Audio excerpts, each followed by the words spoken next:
Бля, я, конечно, уже тут записывал сообщение о том, что Blizzard охуели.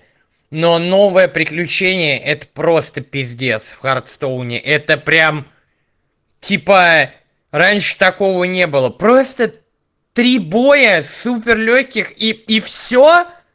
Типа, вот это предлагают за деньги. Просто вот ты проходишь и типа купи еще, ты покупаешь, и там еще 3 боя за Лигу исследователей. Ну, бля, вообще там охуели, что ли? Кто там? Раньше хотя бы было 8 или 5 боев в главе. Теперь типа 3 и еще 3 на следующей неделе. Вы там, блядь, ёбу дали?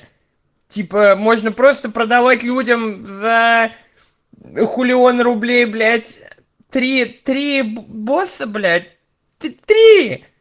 Раз, два, три. Сколько прошло времени? 13 минут у меня ушло. 13 минут? И вы эту хуйню анонсировали? Вам не стыдно, блядь? Даже ебаные моды, блядь, которые любители делают, они... Ну, это просто какой-то пиздец. И это за деньги продают, бля. Ебал я в рот таких близов. Единственное, ради чего стоит покупать это приключение, это момент, когда нужно освобождать пленного Рено Джексона. Он появляется на доске и говорит «Рено в здании». Ну, вы поняли. Я уж не знаю, кто мне такой подарочек сделал. Локализаторы или просто в оригинале он говорил там «Renault's in the house». Что-нибудь такое, но все равно прикольно. Рено в здании.